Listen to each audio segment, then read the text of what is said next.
Hey, everybody, and welcome. Today, we're all about making that big leap, the one from employee to entrepreneur. It's a big one. Yeah, and it's exciting, right? Yeah. But we're not just here to talk about the excitement. We're going to dig into 5 tips for transitioning from employee to entrepreneur. I think this is going to be really valuable for anyone who's ever thought, man, I wish I could be my own boss. It's a common dream for sure. And while passion is definitely a key ingredient, we got to be real, right? Hmm. It takes a lot more than just good vibes to build a successful business. You're preaching to the choir here. Yeah. So let's jump right in. Tip number 1 is drum roll, please. Start with a plan. Always a classic for a reason, right? Right. But what does that actually mean? Like practically, what does a plan look like for someone who's, say, used to a 9 to 5? So think of it this way. It's like before you build a house, you need a blueprint, right? And that blueprint, that's your business plan. You're not just saying, I want to sell handmade jewelry. It's about digging deeper.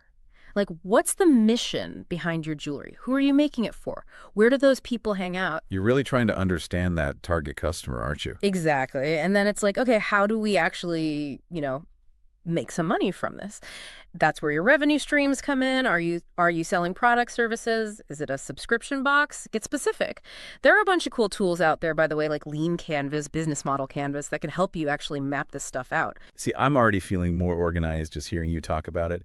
But let's be honest, a lot of us, we get excited about the product idea, the marketing. But when it comes to the whole financial side of things, it's like, ooh, not my favorite subject. Yeah, I hear you. And that's why tip number 2 is so important. Build that financial cushion. It's all about being prepared. You got to be realistic. Like, even if you have the most amazing product in the world, it's going to take a minute to get those sales rolling in, right? So what I always tell folks is aim for at least 6 months of living expenses saved up. 6 months, that's a good chunk of change. It is, but it's your safety net. And listen, it doesn't have to be this huge mountain you have to climb all at once. Break it down, automate your savings, even if it's just a little bit every paycheck. Look into things like high-yield savings accounts, make your money work a bit harder for you. Yeah, I like the sound of that. Because honestly, that feeling of, oh no, rent's due again, that's the last thing you need when you're trying to launch a business. Okay, we've got our plan, we're financially savvy. What's next on our entrepreneur to-do list? All right, this one's big, and it might be a little uncomfortable for some, but leverage your network. See, this is where I get a little hesitant because I think I don't want to be that person, the one who's always pushing their business on everyone they meet. It feels icky. I hear you. It's definitely a balance, but here's the thing. It's not about hitting up every single person you've ever met for favors or sales, okay? It's about genuinely connecting with people. It's about your existing network, former colleagues, mentors, that person you always chat with at those industry events, Just let them know what you're up to. You'd be surprised how many people want to support you. Because they already know you, they already like you, they want to see you succeed. Exactly. They might have valuable insights, connections. They might even become your first customers. It could be as simple as saying, hey, I'm really excited about this new venture I'm working on. Would you be up for grabbing coffee sometime? I'd love to pick your brain. It's all about building those genuine relationships. Yeah. See, that doesn't feel icky at all. Okay, tip number 4, and this one I'm a huge fan of, especially for those who are like, okay, I'm not quite ready to quit my job yet.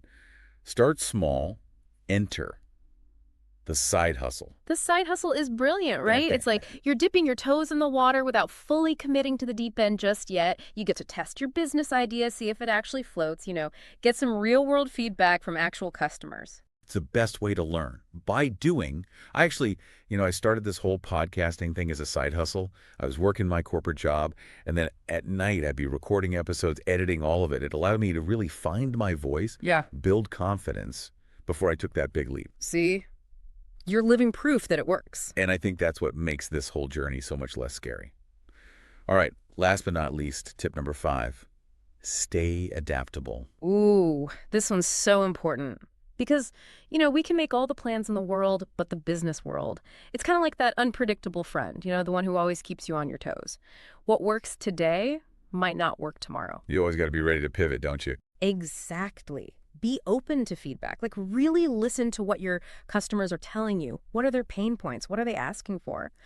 And then don't be afraid to adjust your offerings. And you know what? Don't be afraid to fail either.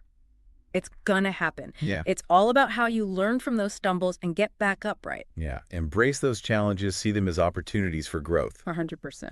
So as we wrap things up here, I want everyone listening to really take this to heart. Moving from employee to entrepreneur, it's a journey. It's going to have its ups and downs, its twists and turns, but it's totally doable. Absolutely. Especially when you approach it with a solid plan, you're smart with your finances, you're not afraid to reach out to your network for support, you're willing to start small with a side hustle, and most importantly, you stay adaptable, you roll with the punches. I couldn't have said it better myself. But before we go, I want to leave you with this, because this whole journey, it's about you. So beyond these tips, what are those unique skills, those experiences, those quirks that only you bring to the table? What's your superpower, your unfair advantage? Because that, my friends, is what will make your entrepreneurial journey truly unique and successful. Think about it. Such great advice to end on. Thanks for joining us, everybody. Until next time.